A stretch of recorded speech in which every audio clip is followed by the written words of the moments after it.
नमस्कार, मैं हूं रोहित प्रियदर्शन और आप देख रहे हैं ग्रीनो न्यूज।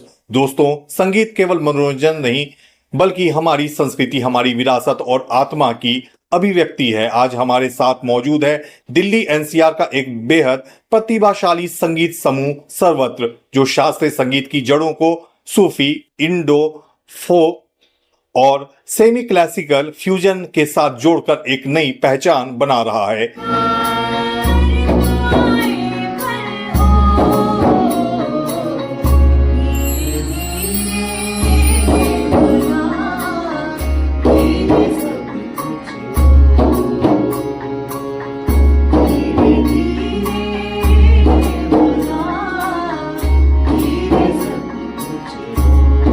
गुरु पंडित मिथिलेश कुमार झा के मार्गदर्शन और हिमांशु मिश्रा के नेतृत्व में यह समूह संगीत की विभिन्न विधाओं अपनी अनूठी प्रस्तुतियों के लिए जाना जाता है। वाराणसी के महिंद्रा कबीरा फेस्टिवल से लेकर सूरजकुंड मेले, अयोध्या रामोत्सव, नोएडा और ग्रेटर नोएडा के कई प्रतिष्ठित मंचों तक सर्वत्र अपनी अलग छाप छोड़ चुका है।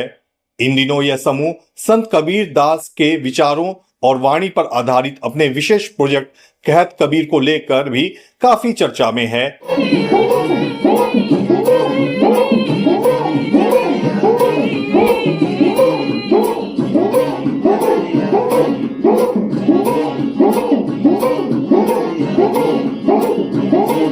तो आइए स्वागत करते हैं टीम सर्वत्र का और जानते हैं उनके संगीत, उनकी यात्रा और उनके सपनों की कहानी। तो अभी हमारे साथ मौजूद हैं सर्वत्र बैंड के 3 शख्स जो इस बैंड के रीढ़ हैं, कहना गलत ना होगा। हमारे साथ हैं हिमांशु मिश्रा, सोनम मिश्रा और संगीत जोशी जी। तो आइए हम इनसे जानते हैं सर्वत्र बैंड की स्थापना कब और कहां से हुई और सर्वत्र नाम ही क्यों चुना। हिमांशु सर, आपसे शुरू करते हैं। तो ये सर्वत्र नाम कहां से आया और इसका रखने का, इस बैंड का नाम सर्वत्र रखने का इसके पीछे प्रयोजन क्या था, और इसके पहले ये कि मतलब कि स्थापना जो है कैसे हुई, क्या मतलब कॉन्सेप्ट था इसमें? देखिए, जब ड्यूरिंग कोविड हमारा पहला जो कंपोजिशन बना था वो था मोको कहाँ ढूंढे तू बंदे, मैं तो तेरे पास में। ये कबीरदास जी का लिखा हुआ है। अलग अलग कंपोजिशन और काफ़ी सारे कंपोजर्स की, काफ़ी सारे सिंगर्स ने इसको गाया है। तो ड्यूरिंग कोविड बैठे हुए थे तो एक कंपोजिशन बना हमारा भी अपना, मोको कहाँ ढूंढे तू बंदे। उसके बाद हम लोगों ने एक परफॉर्मेंस किया, फिर सोचा कि इसका नाम कैसे रखा जाए, क्या रखा जाए। तो इसी से ये नाम निकल के आया, मोको कहाँ ढूंढे तू बंदे, मैं तो तेरे पास में। यानी मैं सर्वत्र हूँ। सर्वत्र मीन्स एवरीवेयर। ये अल्लाह के लिए कह लीजिए, ये ईश्वर के लिए कह लीजिए, गॉड के लिए कह लीजिए, ये हर जगह है। वैसे ही हमारा संगीत भी हर जगह है।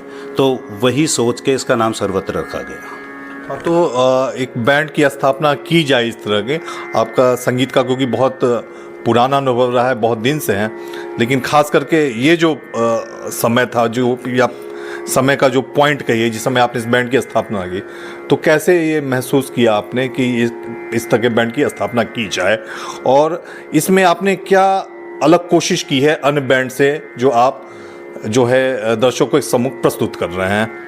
देखिए, कंपोजिशन तो बन गया, एक कंपोजिशन बनी, दूसरी बनी।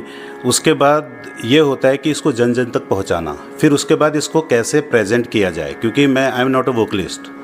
कंपोजिशन बन जाती है, मिलके हम लोग बनाते थे, तो मैं उसको गा नहीं सकता उतना जितना सोनम जी गा सकती हैं, और ना मैं कीबोर्ड बजा सकता हूँ, क्योंकि परकशन का एक तरफ काम, सारे काम एक साथ नहीं किया जाता। तो फिर सोचा जाए कि इसको कैसे प्रेजेंट किया जाए। तो फिर कुछ हमारे साथ काम करने वाले लोग, तो उसमें फिर चुना जाता है, अपने माइंड में एक फ्रेम बनता है कि हाँ ये इस योग्य होंगे, ये इस योग्य होंगे। तो वो धीरे धीरे एक टीम बनती चली गई, और जैसे जैसे आगे बढ़ते रहे, मुलाकात होती रही, टीम बनती रही। तो टीम बनना बहुत बड़ी बात है। तो अलग अलग वाद्य, अलग अलग विधाओं में सब एक्सपर्ट हैं, तो वो कौन कौन लोग हैं, क्या, और ये टीम मतलब गठित कैसे हुई, बनी कैसे? देखिए, अभी तो हम 3 ही लोग आपको यहाँ पे दिख रहे हैं। टोटल हमारी 6 की टीम है। और बस सोचा गया कि कंपोजिशन जब बनी तो इसमें क्या क्या चीज़ हम यूज़ कर सकते हैं, और फिर इंस्ट्रूमेंट कैसे लिए जाएं। जो मैं काम कर रहा हूँ आजकल, आपने एक क्वेश्चन पूछा था कि ये बैंड अलग किस तरीके से है। जी जो परकशन लेके मैं बैठा हुआ हूँ, एक्चुअली ऑक्टोपैड अगर लेते हैं तो ये सारा कुछ उसमें है, बट वो एक मेटेलिक फील देता है मेरी समझ से। बहुत अच्छा बजाने वाले लोग हैं, बहुत अच्छा काम कर रहे हैं, बट वो मुझे कहीं लगा कि एकदम ओरिजिनल चीज़ जानी चाहिए म्यूज़िक में। तो इसीलिए जितने भी इंस्ट्रूमेंट आप देख रहे हैं सारे मैनुअल, सारे अकॉस्टिक इंस्ट्रूमेंट्स हैं, इसमें इलेक्ट्रिक इंस्ट्रूमेंट्स कुछ भी नहीं है। हम कीबोर्ड भी यूज़ अगर करते तो उसमें सिर्फ पियानो यूज़ करते हैं, पियानो का फील लेते हैं उसमें। जी बिल्कुल। तो सोनम मैम, मैं आपसे जानना चाहूँगा, अलग अलग कलाकार हैं, अलग अलग विधाओं से पारंगत हैं, तो संतुलन कैसे बनता है? आप लोग जब कहीं कार्यक्रम प्रस्तुत करने जाते हैं तो उसके पहले किस तरह से तैयारी करते हैं, और ख़ास करके एक दूसरे के साथ अंडरस्टैंडिंग वो कैसे डेवलप होता है? ये जो सर्वत्र, ये क्वेश्चन बहुत अच्छा है।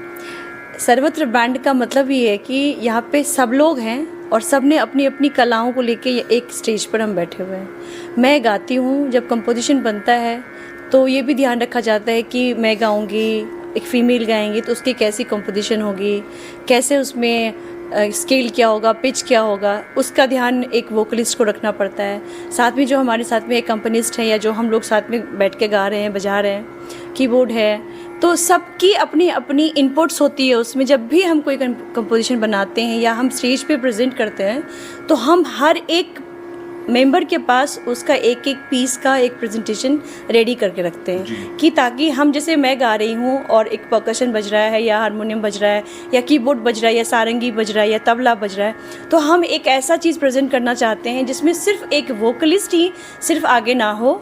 उसमें ऐसा ना होना चाहिए कि हम सिर्फ गा रहे हैं और सब लोग हमारे साथ में बजा रहे हैं, नहीं, हमारे साथ में सब मिलके गा रहे हैं और सब मिलके बजा रहे हैं। यही हमारे इस बैंड का सबसे बड़ा मोटिव है। और रियाज भी आप लोग मिलके करते हैं या अलग अलग ऑनलाइन करते हैं? बिल्कुल, हम जब नहीं, अलग अलग ऑनलाइन बिल्कुल नहीं करते हैं, हम सब बहुत जमाना ऑनलाइन है। नहीं, यहाँ पे एक अच्छी बात ये है कि हम लोग बहुत जुड़े हैं एक दूसरे के साथ में।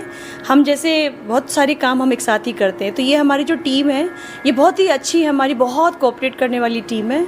तो हम लोग सब मिलके बैठते हैं हर वीक, आप ये कह लीजिए कि ट्वाइस इन अ मंथ तो हम लोग ज़रूर एक साथ बैठ जाते हैं और हम लोग इसकी पूरी तरीके से तैयारी करके ही, किसी भी स्टेज पे जाने से पहले हम पूरी तरीके से अपने आप को तैयार करके लेके जाते हैं। जहाँ तक मैं भी बहुत दिन से देख रहा हूँ, कुछ आपके मैंने यूट्यूब पे भी एल्बम देखे, तो उसमें जो है मैंने देखा शास्त्रीय संगीत भी है, उसमें जो है भारतीय फोक जो है उसका भी समावेश है, तो और ख़ास करके जो फ्यूज़न कहते हैं वो भी है।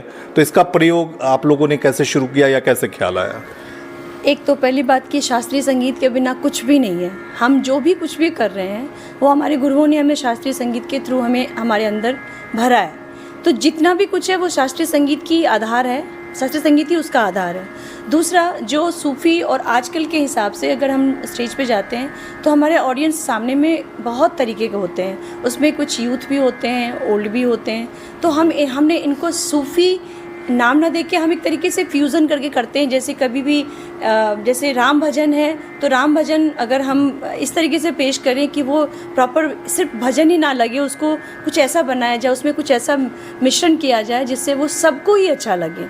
तो एक तरीके से वो हम प्रेजेंट ऐसा ही करने की कोशिश करते हैं कि वो यूथ से लेके, बच्चे से लेके बड़े तक उसको सुनना पसंद करें और सबको मज़ा आए उसमें। बेसिकली संगीत में मज़ा आना बहुत इम्पॉर्टेंट है। संगीत का नाम ही है कि मनोरंजन होना, तो जब हम उसमें ये सब चीज़ें नहीं डालेंगे तो मनोरंजन तो नहीं हो सकता उसमें फिर। तो आपने जिक्र किया शास्त्रीय संगीत जो कि रीढ़ है एक तरह से संगीत का, दूसरा आपने कहा यूथ, तो कुछ क्या शास्त्रीय संगीत में क्या बदलाव की ज़रूरत है या कहाँ बदलाव या क्या करने की ज़रूरत है कि यूथ जो है शास्त्रीय संगीत से जुड़े? सिर्फ एक चीज़ की ज़रूरत है, वो है कनेक्शन। ये कनेक्शन जो टूटता है ना तो उससे शास्त्रीय संगीत दूर हो जाता है। आप अगर यूथ को, मैं एक शिक्षिका भी हूँ, मैं सिखाती भी हूँ, मुझे ट्रेनिंग देना मेरा पैशन है, तो जब मैं सिखाती हूँ तो मेरे मन में एक ही बात चलती रहती है कि उस बच्चे के अंदर से संगीत की भावना कहीं दूर ना जाए। तो मेरा पहला मोटिव ये होता है कि हम पहले उसको शास्त्रीय संगीत से जोड़ें। उसको गाना सिखाना एक हमारा मोटिव नहीं होता, हमको उसको जोड़ना मोटिव होता है। तो हम सबसे पहले ये कोशिश करते हैं कि यूथ को, हम अभी भी बोलते भी हैं कि सबको सुनना, सुन के सीखना एक बहुत इंपॉर्टेंट चीज़ है। तो आप सुनिए और सीखिए, आपका अपने आप ही इंटरेस्ट क्रिएट हो जाएगा। तो सुनना बहुत ज़रूरी है, उसके बाद अपने आप सीखना हो जाएगा। जी बिल्कुल। मैं आपको बता दूं, जो सर्वत्र म्यूज़िकल बैंड है, इसका एक बहुत ही अहम, बहुत ही खास प्रोजेक्ट है कहत कबीर। तो अभी हम बात करेंगे हिमांशु मिश्रा जी से और जानेंगे इस प्रोजेक्ट की शुरुआत कैसे हुई, कैसे इसकी नींव रखी गई, और ख़ास करके बीच में आपने मैडम ने भी बात की थी गुरुओं की, इस तरह जिक्र आया था। तो आपके भी मैं जैसा प्रोफाइल पढ़ रहा था, मिथिलेश कुमार झा हैं जो आपके गुरु हैं, तो उनका कहाँ से क्या मार्गदर्शन आपको मिला? तो 2-3 प्रश्न है, उसका सिलसिलेवार आप हमारे दर्शकों को बताएं उसके। देखिए, बेसिकली मैं हूँ तबला प्लेयर और पंडित मिथिलेश कुमार झा जी के मार्गदर्शन में हमने तबला सीखा है। वो हमारे गुरु हैं और उन्होंने सिर्फ तबला ही नहीं सिखाया, वो सिर्फ तबला ही नहीं सिखाते, वो म्यूज़िक सिखाते हैं। मीन्स गाने के साथ कैसे तबला बजेगा, इंस्ट्रूमेंट के साथ कैसे तबला बजेगा, उसके लिए आपको इंस्ट्रूमेंट का नॉलेज होना, गाने का नॉलेज होना, प्लस डांस का नॉलेज होना, वो सारी विधाएं, मतलब वो म्यूज़िक सिखाते हैं। तो धीरे धीरे इंटरेस्ट डेवलप हुआ, फिर वही बात की कंपोजिशंस बनी, वो गुरुजी को सुनाई गई, उनको अच्छा लगा, तो कैसे प्रेजेंट किया जाए, उन्हीं का मार्गदर्शन है, उन्हीं की वजह से सब हो पा रहा है। तो कहत कबीर प्रोजेक्ट के बारे में मैं पूछ रहा था, तो उसकी शुरुआत, उसका मार्गदर्शन, उसका मतलब नींव कहाँ से? ड्यूरिंग कोविड, मैंने बताया ना, जब ये बना तो जीवन का मर्म जो है वो ड्यूरिंग कोविड अच्छे से सबको समझ में आया। जाति धर्म से ऊपर उठकर जब हम बात करते हैं और कबीरदास की बोली हुई बाणियाँ हम सुनते हैं, उनके भजन सुनते हैं, तो उसमें वही जीवन का मर्म सब निकल के आता है। और बचपन से हम लोग सुनते हुए आए हैं, तो कुछ उस टाइम पे ऐसा कुछ फीलिंग्स आया कि यही विचारधारा को थोड़ा सा आगे बढ़ाया जाए, तो कहत कबीर करने का एक विचार बना, हम सब लोग जुड़े और हो गया, बाकी सब आपके सामने है। जी बिल्कुल। सोनम जी, आप तो मतलब उनकी वाणी को अपने आवाज़ के द्वारा जो है, मतलब उसको जीवंत करती हैं, उसको जीती भी होंगी, तो कितना प्रासंगिक है आज की बात की जाए कबीर की वाणी? और संगीत क्या एक कहा जाए एक सशक्त माध्यम है क्या कबीर वाणी को प्रचार प्रसार करने में? मैं इसका आंसर मैं आपको देना चाहती थी। मैं जब हिमांशु जी बता रहे थे तो मेरा मन था कि मैं इस पे आंसर करूं, क्योंकि कबीर जो शब्द है ना, ये मेरे जीवन में बहुत बचपन से है। मैं बहुत छोटी एज से, मतलब शायद उस एज में कुमार गंधर्व जी को नहीं सुनते होंगे लोग, जिस एज में मैंने कुमार गंधर्व जी को सुना है। से बहुत आप पे प्रभाव, मेरे पे बहुत ज़्यादा प्रभाव है, बल्कि मैं कबीर की फिलॉसफी या जो भी उनके विचार हैं, मैं उनको बहुत ज़्यादा मानती भी हूँ। मैं धर्म और इन चीज़ों से थोड़ा, मतलब मैं ज़्यादा बिलीव नहीं करती इन चीज़ों में। और दूसरी बात ये है कि बिलीव करो ना करे, उसकी उनकी जो बातें हैं वो बहुत अलग तरीके से हमारे सामने रखी गई है, जिसको मैं बहुत संगीत के थ्रू मैं उसको चाहती हूँ सबके बीच में लाऊं। निर्गुण एक ऐसा शब्द है। निर्गुण में क्या है कि आपको भाव की बात होती है। कौन सी भाव? जिसमें आपके किसी के प्रति कोई भी बैर भाव नहीं हो, दुख, कोई किसी को कष्ट पहुंचाने वाली बात ना हो। उसमें सिर्फ यही है कि आप एक भगवान के, ईश्वर के बंदे हैं, और आपको ईश्वर के बंदे होने के नाते आप कैसे किसकी सेवा कर सकते हैं। मैं संगीत के थ्रू उनकी सेवा करना चाहती हूँ, तो वो निर्गुण हमारा संगीत के थ्रू निकलता है। तो मैं संगीत को, कबीर को निर्गुण के थ्रू, और मतलब अपनी भावना मैं संगीत के थ्रू देना चाहती हूँ। जी बिल्कुल। अभी हमारे साथ संगीत जोशी जी भी हैं यहाँ मौजूद, तो आपसे जानना चाहेंगे कहाँ कहाँ आपके बैंड ने परफॉर्मेंस किया और अनुभव कैसा रहा, और सबसे यादगार अनुभव कहाँ का रहा, किस शहर का, किस प्रोग्राम का? सबसे यादगार अनुभव अगर बात करें तो हम लोग का महिंद्रा कबीरा फेस्टिवल सभी लोग एग्री करेंगे, वाराणसी में हुआ था ये। और वहाँ का जो एक माहौल था, वहीं से बिलोंग करते थे और काफ़ी प्रभाव रहा होगा। और जो माहौल है वहाँ का, मतलब बिल्कुल अर्ली मॉर्निंग हम लोग पहुँचे थे स्टेज पे, घाट से होते हुए हम लोग स्टेज पे आए थे, और वो भोर के टाइम पे इंस्ट्रूमेंट्स लगाना और वहाँ पे जब हमने परफॉर्म किया, तो वो मतलब वो एक्सपीरियंस, वो लगता है कि बार बार मिलना चाहिए। बिल्कुल यूनिक एक्सपीरियंस था। और उसके अलावा एक और चीज़ घटित हुई हम लोग के साथ में कि प्रोग्राम ख़त्म करने के बाद जब हम निकल रहे थे वहाँ से, स्टेज से निकल रहे थे, हम गलियों से होते हुए बाहर निकल रहे थे हम, हम सारे आर्टिस्ट एक साथ में ही थे, अपने अपने इंस्ट्रूमेंट्स कैरी किए थे हमने। तो हम जस्ट कैजुअली निकल रहे थे, तो गलियों से लोग आ जा रहे थे, तो एक बड़े साधारण से व्यक्ति थे, उन्होंने देखा हमको कि हम इंस्ट्रूमेंट्स के साथ में अपने, और हमने जस्ट उनके पास कर गए हम। अचानक उन्होंने गाना शुरू कर दिया, और जब उन्होंने गाना शुरू किया तो हम सारे रुक गए। मतलब वो ऐसा सरप्राइज़ हम लोग लिए था कि मतलब कि साधारण से दिखने वाला व्यक्ति अब बनारस गली में खड़ा होकर ऐसा गा रहा है। तो मतलब बिल्कुल, मतलब यही है ना कि बनारस जैसे शहर में इस तरह कल्चर बसता है, तो वो बड़ी अच्छी बात रही वहाँ पे।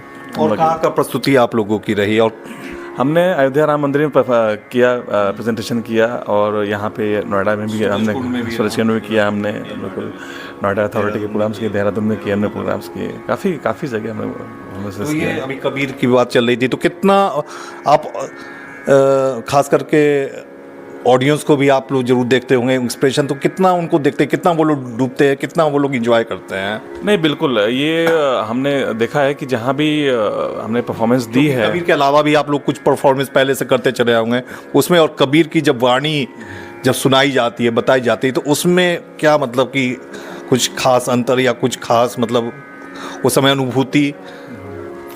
बड़ी यूनिक सी अनुभूति रहती है, क्योंकि कबीर एक ऐसा एक टॉपिक है कि मतलब कि जीवन के हर पहलू को छुआ हुआ उन्होंने, और जितने ऑडियंस होते हैं उसमें से कोई ऐसा शख्स नहीं होता जो कि हमसे रिलेट नहीं कर सकता, या उन्होंने जो बोला है या जो हमने गाया है उससे रिलेट ना कर पाए वो। तो बिल्कुल अग्री करते हैं लोग, और अच्छा एंजॉय करते हैं, और बड़ा अप्रिसिएशन मिलता है कि हमने एक ऐसा टॉपिक लिया है, कबीर लिया है, जो कि एक ऐसा मैसेज देता है कि मतलब संसार में कि एक समानता, इक्वालिटी और शांति जैसा एक माहौल बनाने की कोशिश करता है, ऐसा टॉपिक है वो। तो ऐसा चलता है अभी। जी बिल्कुल। सोनम मिश्रा जी, आपसे जानना चाहेंगे, जो बच्चे या जो युवा संगीत सीखना चाहते हैं उनके लिए आपका क्या संदेश होगा कि आजकल सोशल मीडिया, ऑनलाइन में भी बहुत तरह की चीज़ें हैं, हर कोई एक तरह से कहें तो मतलब कि अपना दुकान लेके बैठा हुआ है, तो क्या आपको मतलब एक क्या मतलब चीज़ें होनी चाहिए, क्या डिसिप्लिन होनी चाहिए, रियाज का क्या होना चाहिए, तो उसके बारे में थोड़ा सा हमारे दर्शकों से, व्यूअर से, और खास करके उन यूथ से जो संगीत सीखना चाहते हैं उनके साथ साझा करें। एक ही वर्ड है उसका, रियाज। आप संगीत से जुड़ना चाहते हैं, चाहे वो आप वादन में हो, गायन में हो, नृत्य में हो, कहीं भी हो, संगीत का मतलब ही है आपको रियाज करना होगा। अगर आपने रियाज नहीं किया है तो आप उस तक नहीं जा सकते जहाँ तक आप पहुँचना चाहते हैं।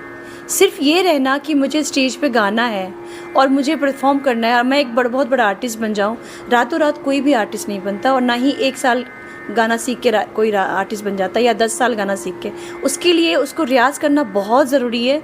यही एक ऐसा मुद्दा है जिसको लोग समझ नहीं पाते हैं। आजकल के बच्चे जो हैं वो बहुत गाते हैं, अच्छा गाने, मतलब गाने वालों की कमी नहीं है, बजाने वालों की कमी नहीं है, लेकिन वो उसको एक स्ट्रैटेजी में नहीं ला पाते हैं, वो एक सोच नहीं पाते हैं उसको कि हमको ऐसे प्लान करना चाहिए और हमको सीख के, हमें रियाज़ करके, हमें अच्छे गुरु के साथ जाके सीखना चाहिए। अच्छे गुरु के पास पहुंच पाना भी बहुत बड़ी बात है। अगर हम अच्छे गुरु हमें नहीं मिलेंगे तो हम गुरु को अच्छे शिष्य भी नहीं मिल पाते हैं। इसीलिए सबसे पहले ज़रूरी है कि हम सीखना शुरू करें और सीखने के साथ साथ उसको शिष्टाचार के तहत आप रियाज़ करना रोज़ शुरू करें। आपको जब समय मिले, ऐसा कोई फिक्स टाइम नहीं है कि आप सुबह ही रियाज़ करें या रात को रियाज़ करें। आपको जब समय मिलता है आप रियाज़ करें, अपने गले को साधें, अपने इंस्ट्रूमेंट को बजाने की आप हमेशा प्रैक्टिस करें। रियाज़ के बिना कोई भी संगीत आपको संगीत नहीं होता। और शास्त्रीय संगीत के बुजुर्गों का एक कॉल है, देखा सीखा परख्या, यानी वो कहते हैं कि ये 3 जन्मों की विद्या है। पहले जन्म में सिर्फ देखना, मतलब संगीत को देखते हैं हम सुन के, मतलब आपको सुनना है। दूसरा जन्म जो होता है उसमें आप सीखते हैं, देखा सीखा, और तीसरे में परखते हैं। ये मीन्स आप थोड़ा बहुत परफॉर्मेंस करने के काबिल होते हैं। तो शायद हमने पिछले जन्म में देखा होगा, सुना होगा, तो इसमें हम अभी सीख रहे हैं, अभी परफॉर्मेंस वगैरह कुछ नहीं कर रहे हैं। तो शायद अगला जन्म कुछ होगा तो थोड़ा कुछ परफॉर्म कर पाएंगे, बस यही है। सर, आप क्या कहेंगे? आप भी छात्रों को जो संगीत सीखना चाहते हैं उन लोगों के लिए क्या संदेश है आपका? डेडिकेशन और रियाज़ वो तो है ही है, देखिए, लेकिन बहुत बड़ी बात यह है कि संगीत एक ऐसी चीज़ है जो कि हर किसी इंसान के साथ, अगर मतलब लाइफ का ऐसा कोई पड़ाव नहीं हो सकता जहाँ की संगीत उनको राहत ना दे। तो हर घर में संगीत होना चाहिए, हर बच्चे में संगीत होना चाहिए, हर माँ बाप में संगीत होना चाहिए। तो ये बहुत ज़रूरी है, इसको लेके चलें तो अच्छा रहेगा। इसीलिए हमारे ग्रुप में भी संगीत है। जी बिल्कुल, संगीत जोशी आपका नाम है। चलते चलते आखिरी प्रश्न, आप इस सरवत म्यूज़िकल बैंड को लीड भी कर रहे हैं, तो भविष्य की आपकी क्या योजनाएं हैं? कुछ एल्बम वगैरह लोग को कब मिलेगा आपका, कुछ उसके बारे में, और क्या और टूर वगैरह, कुछ विदेश टूर वगैरह, ताकि जो कबीर है वो हमारे विदेश में भी जाके वहाँ भी उनकी वाणी गूंजे? देखिए, ये कहना गलत होगा कि मैं लीड कर रहा हूँ। हम सभी लीड करते हैं इसमें। अभी उन्होंने सोनम जी ने एक बहुत अच्छी बात कही थी कि हम जब परफॉर्म करते हैं तो सिर्फ वो गाना ना रहे जी, वो उसमें हर एक इंस्ट्रूमेंट की अपनी एक जगह रहे। तो लीड तो हम सभी कर रहे हैं। जहाँ तक आगे की परफॉर्मेंस की बात है, बस हम लोग लगे हुए हैं, और कुछ हमारी क्लासिकल कंपोजिशन अभी ऑन रिकॉर्ड लगी हुई हैं, तो देखते हैं कब तक वो पब्लिश हो पाती हैं। और एक हमारा फोक सॉन्ग बहुत ही सुंदर अभी जस्ट होने वाला है, मेरे ख्याल से 1-2 महीने में वो रिलीज़ हो जाएगा। तो कबीर का ही, अभी हम कबीर का ही काम कर रहे हैं, तो देखते हैं कबीर में ही आपको क्लासिकल भी सुनने को मिलेगा। और जहाँ से जैसी जैसी रिक्वायरमेंट आती हैं हम लोग जाते हैं। तो जैसा आपने कहा विदेश, जिस दिन ऊपर वाले ने चाहा तो उस दिन विदेश भी जाएंगे। तो हमारी शुभकामनाएं भी आपके साथ हैं, और समय समय पर हम जो है आप लोग के साथ ग्रेनो न्यूज़ जो है इंटरेक्शन करता रहेगा, और जो भी अपडेट है वो दर्शकों हम आपको जो है सरवत बैंड से संबंधित जो भी कार्यक्रम है उसके बारे में भी जानकारी देते रहेंगे। grenonews.com जो हमारा न्यूज़ पोर्टल है, उसमें भी सरवत बैंड से संबंधित जानकारी आपको मिलती रहेगी। साथ ही आयुष के साथ रोहित प्रियदर्शन, ग्रेनो न्यूज़।